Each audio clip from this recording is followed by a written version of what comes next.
여러분은 어떤 선물을 가장 받고 싶으신가요? 여러분이 일단 일생 동안 살아오면서 지금도 잊지 못할 최고의 선물은 어떤 것이라고 기억하고 계신가요? 시한부 판정을 받은 말기암 환자는 어떤 선물을 받고 싶을까요? 어느 날 갑자기 암세포가 다 없어져서 깨끗이 나았다는 완치 판정 아닐까요? 얼마나 행복할까요? 내 생애 최고의 선물이 되겠죠. 아들이 공부를 잘 못해서 겨우 내신이 3등급, 4등급밖에 안 되는데 이게 웬일인지 아들이 서울대학에 딱 합격을 했어요. 엄마가 얼마나 기쁠까요? 아들 낳고 미역국 끓여 먹은 이후로 그 아들에게 최고의 선물을 받지 않았을까요? 아마 동네 친구들 다 불러다가 그날 아마 양 2마리 잡지 않았을까 싶네요. 내가 사랑하는 사람, 내 사랑을 고백해야 되는데 언제 사랑을 고백해야 될까? 그러다가 기회가 와서 사랑을 고백했더니 그 자매가 기다렸다는 듯이 오빠 왜 이제 고백을 해? 우리 결혼하자. 이 청년은 얼마나 행복했을까요? 그보다 더 좋은 선물이 있었을까요? 아마 세상을 다 가진 것 같은 행복을 누렸을 것입니다. 지섭이가 원하는 생일 선물이 뭘까요? 네? 셀로 가보십니까 요즘엔? 네. 고고다이노 이런 거 지나갔어요? 요즘 좋아합니까? 네. 네. 저도 손주들이 있다 보니까 이름도 하나씩 외우고 그래 됐습니다. 예, 참 그렇더라고요 살아가는 게. 그런데 할아버지가 선물을 사오긴 사왔는데 무슨 선물을 사왔냐면 병원 놀이 선물을 사왔어. 병원 놀이 선물, 청쟁이 꽂고 배 대바 이렇게 흔들는 거. 또 인형 가지고 이렇게 옷 만들고 하는 소꿉놀이 선물을 사왔어. 그럼 지섭이가 어떡할까? 지섭이가 어떤 일이 벌어지겠어요? 아마 난리법석이 나지 않았을까 싶어요. 받으면 행복하고 기쁘고 삶의 의욕이 살아나는 그런 선물이 있죠. 그런데 받으면 오히려 성질나고 짜증나고 자존심이 상하는 선물도 있습니다. 여러분이 지금까지 살아오면서 받은 선물 중에서 가장 행복한 선물, 최고의 선물은 어떤 것이었나요? 기억나는 선물이 있나요? 바울과 실라가 마게도니아의 첫 성인 빌립보에 선교 여행을 시작했습니다. 마게도니아는 지금의 그리스 북쪽 지방이고 유럽의 시작점인 첫 성이라고 하는 그런 도시입니다. 거기서부터 유럽이 시작되니까 유럽의 가장 끝자리인 것이죠. 빌립보 도성에 들어가 전도를 하기 위해서 길을 걸어가는데 귀신 들린 여자가 저 사람은 말이야 하나님의 종이야. 구원의 길을 전하는 자야. 아이 귀신이 귀신같이 알고 바울과 실라를 향해서 소리를 지르는 거예요.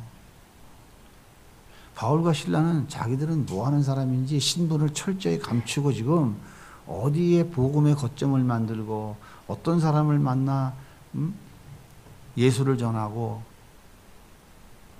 빌립보에 교회를 세울까 이렇게 기도하며 한 걸음 한 걸음 걸어가는데 이 귀신 들린 남자가 그냥 소리를 질러갖고 그냥 다 뽀롱을 내버린 거예요. 그래서 바울이 안 되겠다 싶어서 그 귀신을 향하여 나사렛 예수의 이름으로 명하노니 귀신아 떠나가라 하고 선포했더니 귀신이 그냥 나가버렸어요. 그랬더니 이 귀신 들린 여자가 더 이상 점을 못 치는 거야.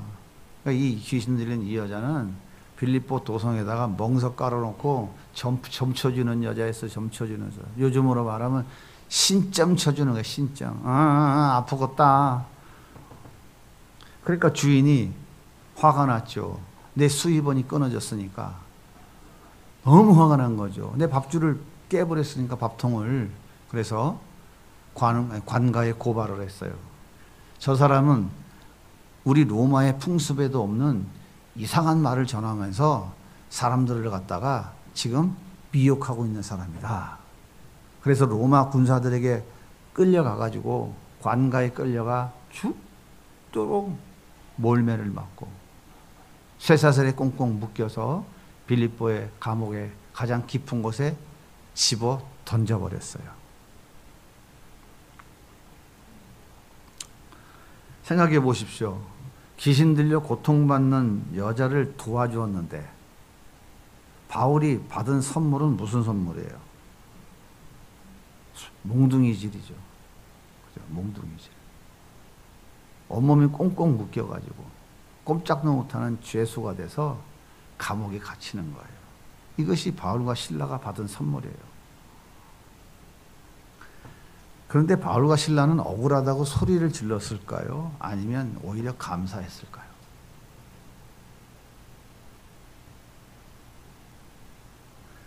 여러분 가만히 생각해 보세요. 아담과 흙은 흙으로 빚은 존재들이잖아요. 성경에서는 또 먼지 티끌이라고 말하잖아요. 하나님이 그 흙을 손수 빚으셔서 하나님의 형상을 닮은 인간이라는 존재를 만드셨어요. 흙, 먼지 티끌을. 그리고 그 인간에게 하나님을 닮은 형상, 즉 지정의 인격을 그에게 부여해 주신 거예요. 그래서 모든 동물들은 인격이 없어요. 감정은 있지만. 그래서 아담과 하와는 하나님과 대화하고 소통할 수 있는 정말 존귀한 존재로 하나님이 그들을 만드시고 에덴의 모든 것들을 마음껏 누리며 살아갈 수 있도록 다 허락해 주셨습니다. 그런데 뱀이 미혹을 해요. 너 선악과만 따먹으면 네가 하나님같이 된다니까. 네가 하나님 자리에 간다니까. 결국 선악과 따먹은 그들은 쫓겨나고 말았어요. 흙이고 먼지고 티끌인 존재에게 하나님은 하나님과 소통할 수 있는 인격도 부여해 주시고 에덴의 모든 것을 마음껏 누릴 수 있는 그 풍성함과 풍요함, 에덴의 왕의 지위까지 다 부여해 주셨어요. 그럼에도 불구하고 그들은 왜 하나님께 반역을 했을까요? 그 이유가 뭘까요? 아담과 하와는 하나님이 주신 것에 대해서 감사를 몰랐어요. 그것이 얼마나 귀한 것인지에 대해서 아담과 하와는 감사할 줄 몰랐어요. 감사를 모르는 아담과 하와는 하나님과의 관계가 단절됐고 그들의 삶은 비참한 저주와 심판의 자리로 굴러 떨어지고 말았어요. 그때 아담과 하와가 주신 것에 감사하며 살았으면 우리도 에덴에서 지금도 살고 있잖아요. 진짜 너무하잖아. 여러분이 악해서 죄를 짓는 게 아니에요. 여러분이 죄를 짓는 것은 죄인이기 때문에 죄를 짓는 거예요. 그러니까 제발 나는 선한 사람인 척하지 마세요. 나는 법 없어도 사는 사람인 척하지 마세요. 그리고 나는 너보다 낫다는 생각은 더 위험해요. 나는 너보다 낫다라고 생각하는 사람은 아주 더 악한 사람일 확률이 상당히 높아요. 인간은 불나방하고 똑같아요. 불나방은 불을 보면요 사정없이 달려들어요. 인간은 존재 자체가 죄인이기 때문에 죄만 보면 그냥 달려들어가요. 죄가 더 크고 무섭고 악할수록 더 겁나게 달려들어가는 게 그게 인간인 거예요. 그래서 인간은 죽을 때까지 죄 속에 허덕이다가 비참한 하나님의 심판과 저주 속에 살아갈 수밖에 없는 거라고요. 그래서 인간에게는 그 죄, 자기의 죄를 볼 수 있도록 빛으로 오신 예수님이 꼭 있어야 된다 이 말이에요. 그래서 빛이신 예수가 있는 사람은 그 죄 속에서 자기 안에 그 죄가 무엇인지 때때로 비춰지기 때문에 어떤 현상이 벌어지냐면, 아유, 이건 아니지. 아유, 안 되지. 아유, 그러면 되겠어. 아이고, 아이고, 주님. 이 소리가 나오는데, 이 소리가 안 나오시는 분 혹시 있어요? 그 소리 대신에, 악! 소리라 하시는 분이 혹시 계신가? 실수하고 넘어졌어. 주저앉았어. 에휴, 주저앉았으니까 그냥 쉬었다 가자. 에이, 이 판에 그냥 교회 거뭐가 다 때려 차버리고, 노세는 옷에 젊어서 옷에 더 늙기 전에 젊었을 때 좀 놀자. 에? 아이, 죽어지면 썩어지는 몸뚱아리 그냥 뭐 갖다가 그냥 막 신나게 막, 에? 놀자. 이렇게 가잖아요? 그럼 어디서 만나면 돼요? 지옥에서 만나면 돼요. 아주 간단하다고요. 간단해요. 죄가 이렇게 무서운 거라고요. 이 아담과 하와가 바로 하나님의 말씀에 하나님 주신 그 말씀, 하나님 주신 그 은혜에 감사할 줄 몰라가지고 이들은 하나님 앞에 저주받게 된 거예요. 바울과 실라는 극한 고통의 선물을 받았는데 이들은 찬송을 불러요. 찬송. 아니, 도대체 이 사람들 지정신이야 이거 지금? 밤새 하루 종일 두들겨 맞고 쇠사슬에 꽁꽁 묶여갖고 아무것도 못하고 지금 쭈그리고 앉아있는데 얼마나 힘들겠어요. 여러분 의자에 한 2시간만 앉아있어 보세요. 가만히 이렇게 힘드시잖아요. 묶여있어 봐요. 쇠사슬에. 얼마나 힘들겠어요. 근데 그 찬송이 나와요? 자, 바울이 귀신을 향해서 예수 이름으로 명하노니 그에게서 나와라 선포할 때 귀신이 떠나갔어요. 그 귀신은 바울이 쫓아냈어요? 바울과 함께 있는 예수님이 쫓아냈어요? 극한 고통의 선물을 받고도 찬송하고 있는 바울과 실라.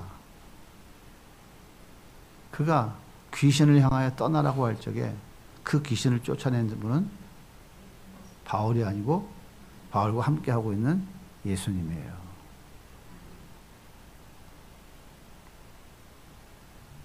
그렇다면 예수님은 귀신 들린 여종의 주인이 분노할 것을 몰랐을까요? 그것 때문에 바울과 실라가 경을 칠 것을 몰랐을까요? 모를 리가 없죠. 그렇다면 바울이 귀신을 쫓아냈을 때 귀신 들린 그 여종 주인에게 고발당할 것도 로마 군사들에게 붙잡혀 두들겨 맞을 것도 감옥에 갇힐 것도 예수님은 이미 다 알고 있었다는 결론이에요. 그렇다면 이 사건은 예수님이 사전에 계획하시고 허락해 주셨다라고 하는 결론이죠. 자, 그렇다면 바울과 실라는 예수님이 어떻게 이럴 수 있어요? 주님이 가라고 해서 여기까지 왔잖아요. 도와주시고 지켜주셔야죠.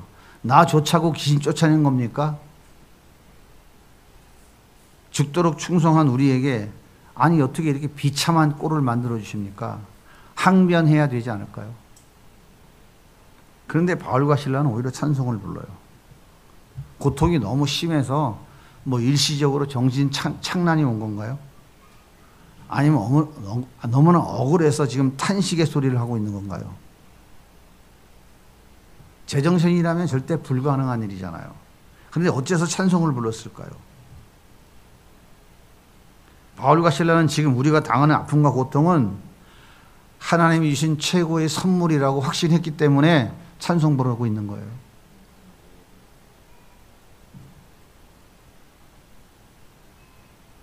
그 고통의 선물은 하나님이 주셨다. 그래서 감사하다 하고 찬송을 지금 부르고 있는 거예요. 한번 생각해 보세요. 바울이 이건 하나님의 선물이 아니야. 이거는 내가 억울하게 당하고 있는 거야 라고 생각했다면 바울이 어떻게 처신했을까요?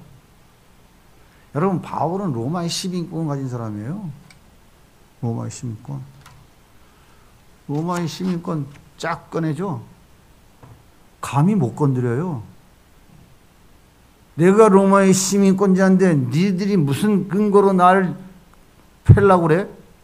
내 멱살을 왜 잡아? 이거 못 놔? 놔!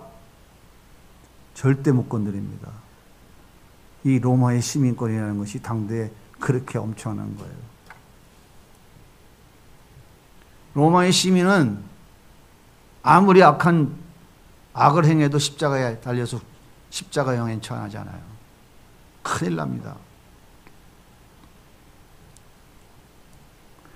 로마 시민은 누구든지 가이사 앞에 가서 재판받을 권리가 있어요. 너희들이 나를 이끌고 가고 뒷감당을 어떻게 할 거야?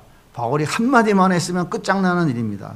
그런데 바울은 처참하게 두들겨 맞고 온몸이 꽁꽁 묶여 지하 감옥에 갇힐 때까지 자신이 로마 시민권자라는 것을 밝히지 않았어요. 바울의 모습을 바라보고 있는 예수님은 마음이 얼마나 아팠을까요? 또 한편으로 얼마나 기뻤을까요? 나는 모르지만 하나님 분명히 어떤 뜻과 계획이 있으실 거야. 하나님은 항상 선한 분이야. 하나님은 항상 옳잖아. 하나님은 모든 것이 합력하여 선을 이루시는 분이잖아. 내가 이렇게 죽도록 두들겨 맞고 감옥에 갇혀서 여기 이렇게 쇠사슬에 묶여 있는 것은 분명한 하나님의 선한 뜻이 있을 거야. 이게 바울의 생각이었어요. 아이고, 예수님은 나를 위해 새걸기가 달린 그 무서운 채찍에 맞으셨는데, 예수님은 나를 위해 십자가에 처참하게 죽으셨는데, 예수님에 비하면 나는 아무것도 아니잖아. 바울은 두들겨 맞으면서도 그 하나님을 철저하게 신뢰했어요. 그러기에 환경과 조건과 상관없이 바울은 찬송을 부를 수 있었던 것입니다. 그런 바울의 모습을 보고 계신 예수님의 마음은 어땠을까요? 내가 널 구원해 줬으니까 너는 그 정도는 해야지 자식아 하고 뒤통수를 한 대 쳤을까요? 내가 너한테 베풀어준 은혜가 얼마나 큰데 겨우 그거 가지고 찡찡 짜고 그래 임마 이거 아직 덜 맞았구만 그러셨을까요? 그래 바울아 고맙다. 너에게 고통 주어서 정말 미안하다. 많이 아프지? 내가 함께하고 있으니까 염려하지 말거라. 바울아 힘내 하면서 어떻게 했을까요? 화이팅! 걱정하지 마. 여러분 예수님의 이 마음이 때때로 느껴지십니까? 예수님은 그런 분이에요.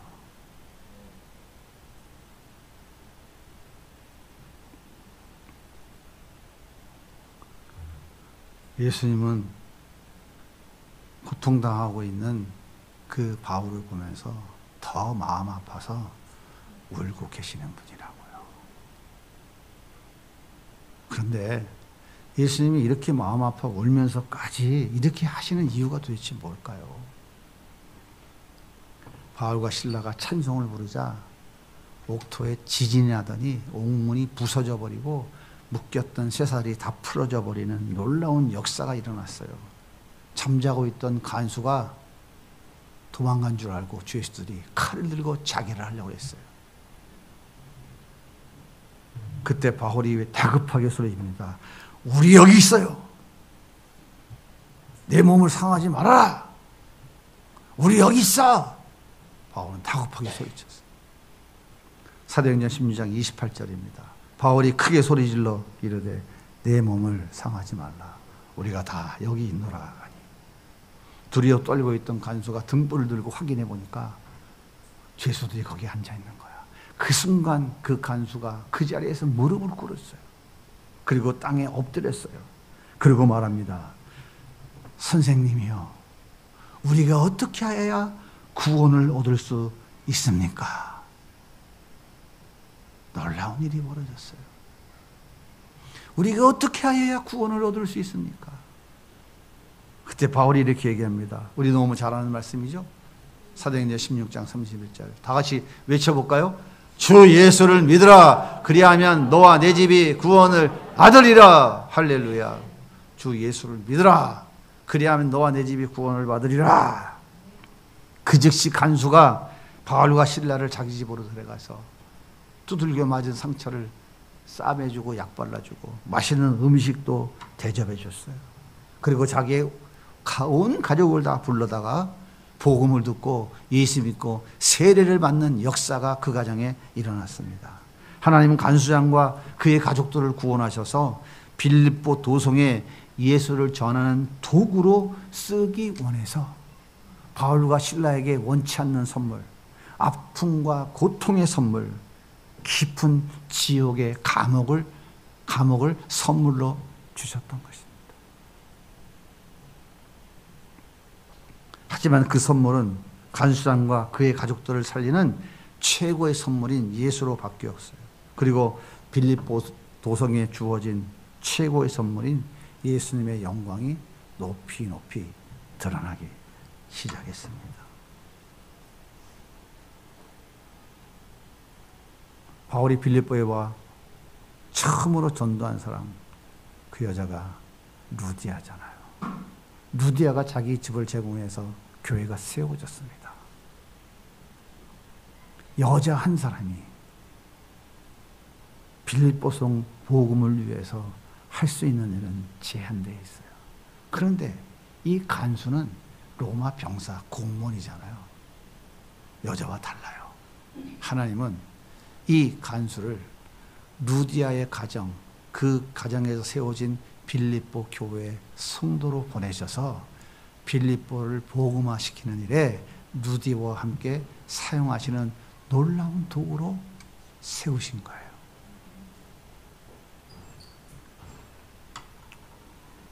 예수님도 하나님이 주시는 선물을 받았습니다. 그런데 예수님이 원하는 선물이 아니었어요. 그 선물은 바울과 실라가 당한 그 고난과 고통과는 비교가 될 수 없는 처절한 십자가의 선물이었어요. 얼마나 싫었으면 겟셋마네 동산에서 아버지 이 잔을 내게서 좀 옮겨주세요. 이 선물 나 싫습니다. 안 받겠습니다. 그렇게 기도했을까요? 하지만 예수님은 아버지의 뜻을 따라 기꺼이 그 선물을 받았습니다. 여러분, 그 선물이 뭐예요? 그 선물이 바로 십자가예요. 십자가. 영혼을 살리는 십자가, 에덴의 풍성함과 자유함을 회복하는 십자가, 잃어버린 천국을 다시 회복하는 십자가입니다. 사랑하는 여러분, 여러분은 그 고귀한 선물, 이 세상 최고의 선물, 십자가, 예수님의 십자가, 그 십자가 보혈의 피를 선물로 받으셨습니까?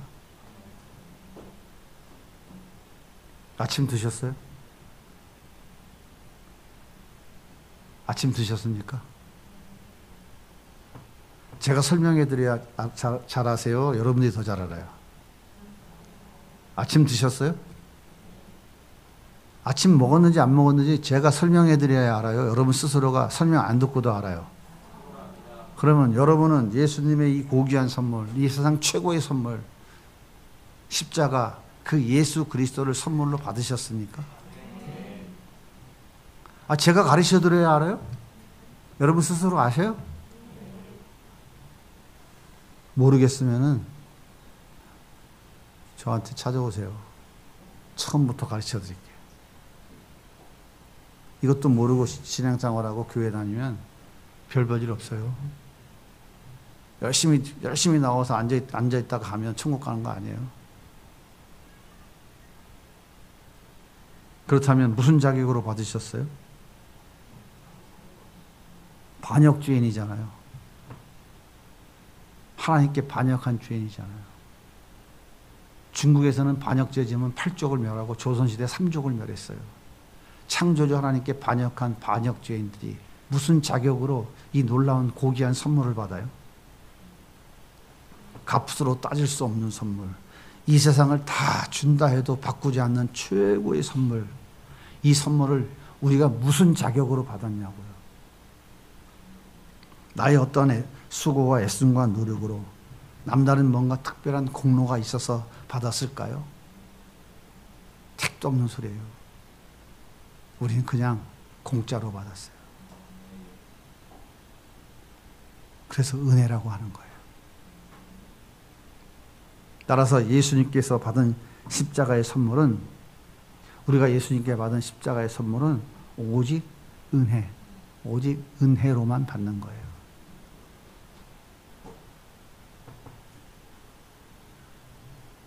여러분, 이 은혜를 받으셨습니까? 그렇다면 이 은혜에 대해서 어떻게 반응하시나요? 이 은혜를 받으신 분들에 대한 분명한 반응이 있어요. 이 은혜를 값없이 거저 공짜로 받은 사람은 항상 반응이 나타나는데 그 반응이 바로 감사예요. 감사. 여러분 감사하십니까? 맨날 투덜거립니까? 자, 일주일 동안 감사를 몇 번 하신 것 같아요? 감사 한 번? 원망불평? 1000번? 1000번도 적지. 여러분 이러시죠? 입만 열면 아이고 아파 죽겠네. 아이고 아파 죽겠네. 아이고 머리 아파 죽겠네. 아이고 다리야 아이고 죽겠네. 아이고 장사가 왜 이렇게 안 돼? 죽겠네. 아이고 여름이 언제 가나? 겨울 돼봐. 왜 이렇게 장사가 잘 돼? 허리 아파 죽겠네. 사람이 너무 많이 와서 죽겠네. 입만 열면 죽겠네요. 원망 불평. 회사가 좋아 죽겠네.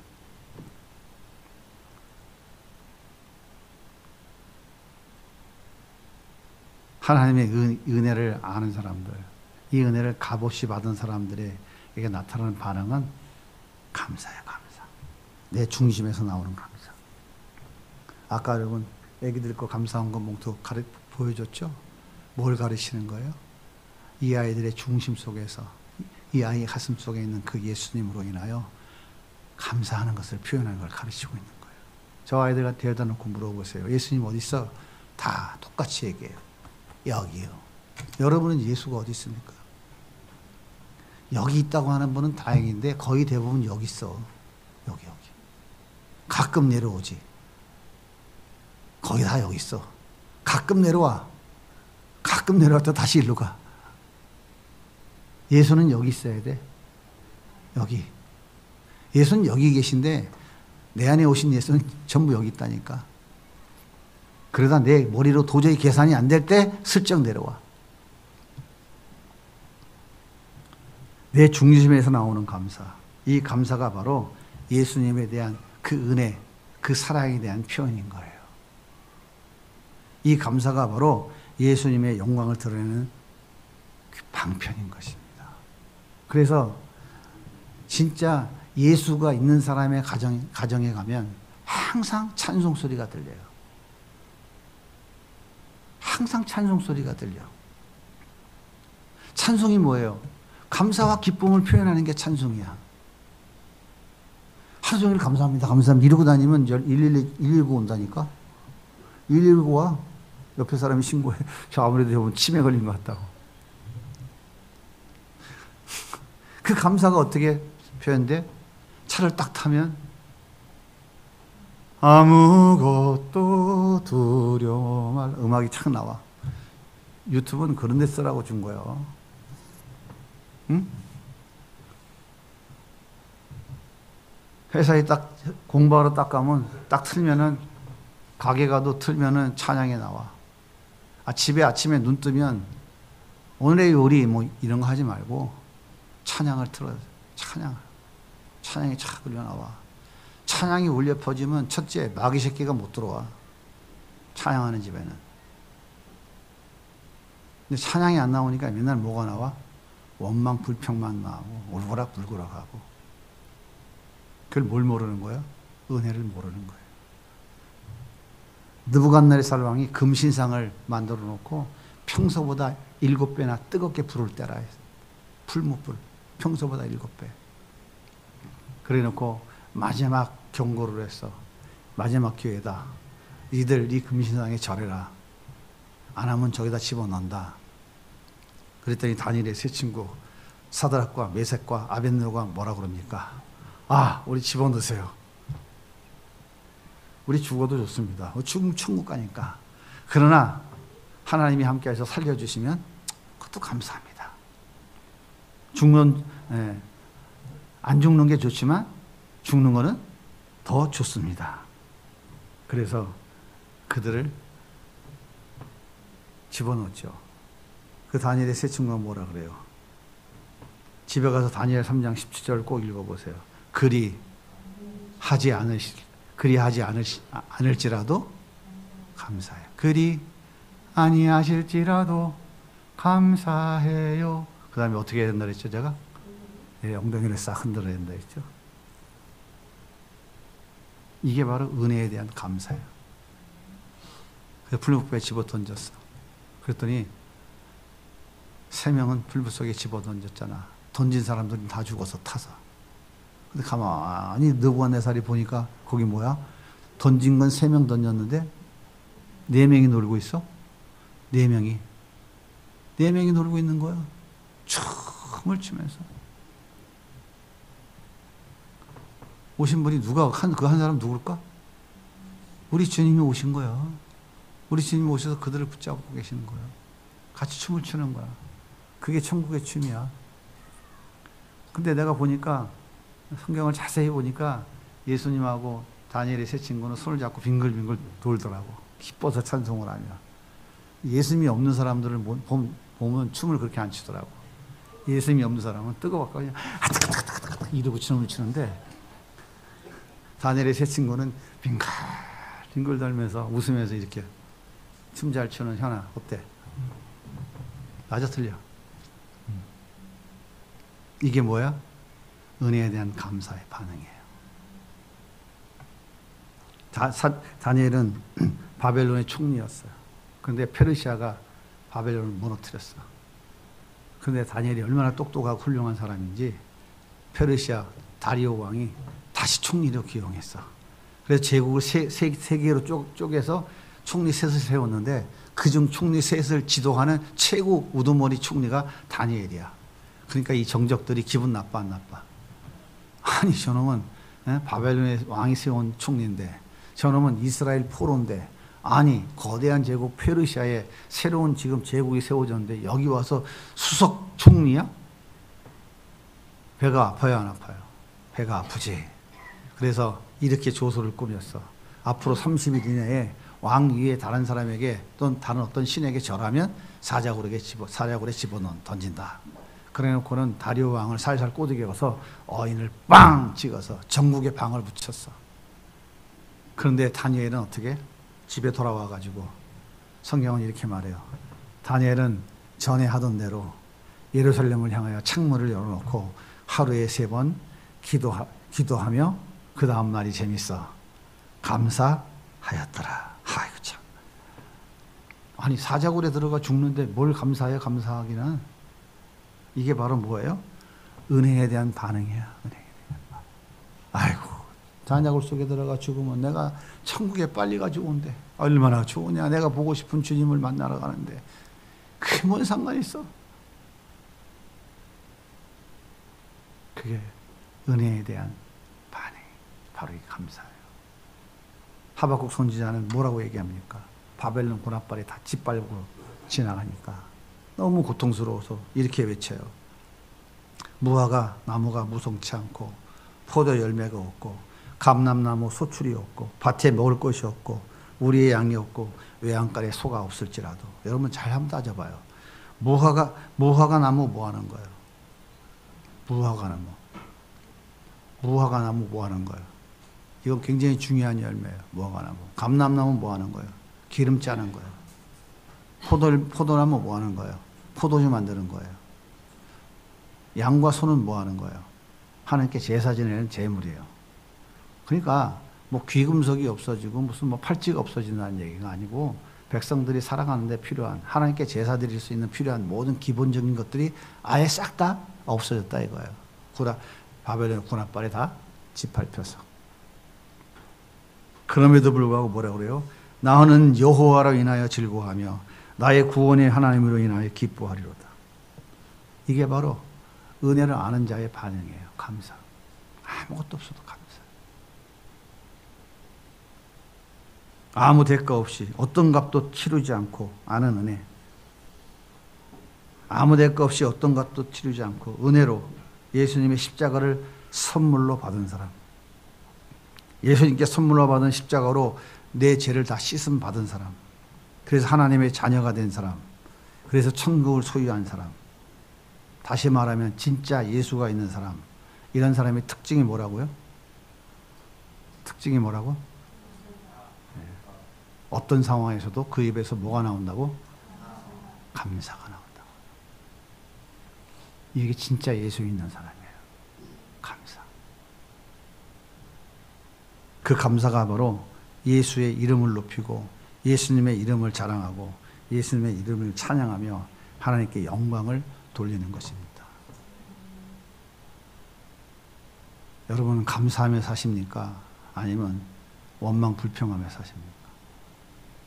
예수를 붙잡으라고, 예수를 찾아야 돼요. 예수를 알아야 돼요. 예수를 안다는 게 뭐예요? 예수를 안다는 게 뭐라 했어요? 예수님의 마음을 아는 게 예수님을 아는 거예요. 지식을 아는 게. 이걸로 아는 거는 계산이 으악 안 맞으면 튀어나가. 일로 알면 안 튀어나가. 일로 알면. 예수님을 아는 게 예수님의 마음을 아는 거예요. 자꾸 성경 보면서 지식적으로 뭔가 단어 하나 더 외우려 하지 마시고 말씀 속에서 예수님의 마음이 어떤 것인가를 더 알게 해달라고 기도하세요. 왜 나에게 이렇게 하고 계신가? 이렇게 하신 하나님의 뜻이 무엇인가? 전부 하나님이 하고 있는 것이지 내가 죄를 져서 이렇게 된 게 아니에요. 내가 뭘 잘못해서 된 게 아니라니까. 전부 지금의 내 삶의 환경과 여건과 모든 것은 하나님이 지금 그렇게 이끌어 가고 계시는 것이지 내가 과거에 죄를 많이 졌기 때문에 내가 과거에 착한 일을 많이 했기 때문에 그 결과에 의해서 하나님이 넌 이렇게 해, 나 이렇게 하시는 분이 아니시라고요. 그건 절에 가서 따지라니까. 그런 건 절에 가서. 하나님이 인과응보의 하나님이 아니시라고요. 그분이 이유 한 가지밖에 없다니까요. 내가 어떤 환경에 있든지 하나님은 나를 하나님의 자녀로 천국에 데려가기 위해서 지금도 그 하나님이 역사하고 계시는 것이지 뭘 잘 먹고 잘 못 살고 부자가 되고 가난한 거 하나님은 그거에 일도 관심 없다니까요. 제가 말씀드렸죠. 세속적인 가치, 인본주의 가치, 여러분 40일 금식하고 소나무 10개 뿌리를 뽑아봐요. 하나님 응답해 주시나? 단 1도 응답 안 해줘요. 그거는. 해주면 어떻게 되는 줄 알아요? 어느 대기업에서 음식물 처리기 100억짜리 계약을 딱 해줬어. 다음 주에 예배 나오실 것 같아? 절대 못 나와. 왜? 바빠서. 현장 확인도 해야 되고 이것저것 할 일이 많아서 오고 싶은데 못 와. 그래서 하나님이 안 주시는 거예요. 미안한 얘기지만. 하나님을 더 아셔야 돼요. 우리 다 마찬가지. 다 마찬가지. 그래서 예수가 얼마나 진정으로 소중한 분이신가를 알면 우리 눈앞에 있는 것들 그런 것 때문에 그렇게 슬프지 않습니다. 슬프지 않아요. 교회 설립 11주년입니다. 세위전 양해물교회 세워주신 하나님께 여러분 감사하십니까? 여러분이 이 교회 성도 되신 것을 감사하십니까? 우리 교회에 주신 사명이 다음 세대를 살리는 건데 이건 뭐 밑빠진 독에 물 붓기인데 뭐 좀 그래도 들어가면 나오는 게 있어야지. 들어가기만 하고 나오는 건 없어. 어디로 가는 흔적도 없어. 그래도 감사하십니까? 더 행복 10회 제10회 더 행복 캠프 섬기는 거 감사하십니까? 일주일밖에 없는 휴가 다 쓰는데 아깝지 않아요? 더운 주방에서 아까운 휴가 보내는 것 아깝습니까? 아깝습니까? 안 아깝습니까? 진짜 애쓰고 수고하시는 분들 중에 고생하시는 분들이 주방에 섬기시는 분들이에요. 누가 알아주지 않잖아. 연락에 설거지해도 맨날 또 먹으면 또 해야 돼. 열심히 밥을 해도 먹으면 또 해야 돼. 해도 표가 안 나. 그게 주방에서 일하는 거예요. 진짜 마르다같이 섬기는 거예요. 후회하십니까? 후회하고 힘드신 분들은 안 오셔도 돼요. 왜 그런지 아세요? 처음에 우리 성도 아무도 없을 때 거기 오신 인솔자들이 다 했어요. 해달라고 안 해도 지들이 손 걷고 와가지고 아이고 목사님 사람도 없는데 저희들이 좀 도와드릴게요. 아유 감사하죠. 다 했어요. 사람 2-3명이 뭘 해요? 하나님 지금까지 다 했다니까. 그런데 그 복받을 기회를 우리에게 주시겠다는데 그 복받을 기회를 발로 차요? 차실 분들은 차시고 받으실 분들은 받으시고 그래야지 어떡할 거야. 내가 그냥 뭐 강제로 뭐 얻고 갈 수는 없잖아.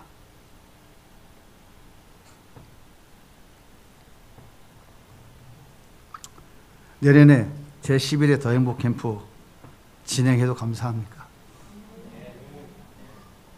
이제 12주년을 향해 달려가는 우리 세비전 양이문교회는 예수님이 함께 하십니다. 예수님이 역사하십니다. 예수님이 영광 받으십니다. 예수님이 주인 되는 교회, 예수만 드러나고 예수만 찬양하고 예수만 자랑하는 교회로 더 멋지게 성장해 나갈 것입니다. 하나님 우리와 약속을 반드시 지키십니다. 우리가 섬기는 아이들을 대한민국을 변화시키고 하나님 나라를 세워가는 멋진 도구들로 반드시 사용해 주실 것입니다. 우리 교회 성도들의 생업과 직장과 가정에 넘치도록 은혜와 복을 주셔서 더 행복 캠프, 더 행복 교실 운영에 필요한 물질을 넉넉히 공급해 주실 것입니다. 더 행복 캠프와 더 행복 교실을 위해 좋은 동역자들 많이 보내주시고 3년 이내에 필요한 장소 주셔서 대안학교 시작할 수 있도록 역사하실 줄 믿습니다. 여러분 그렇게 믿으십니까? 예수님이 우리에게 주신 최고의 선물은 예수님 자신입니다. 이 좋은 선물을 받은 자들에게는 감사라고 하는 예수님의 영광이 그의 삶 속에서 드러나요. 늘 감사하며 예수님 높이 드러내는 우리 모든 성도님들이 다 되시기를 예수님의 이름으로 축복합니다.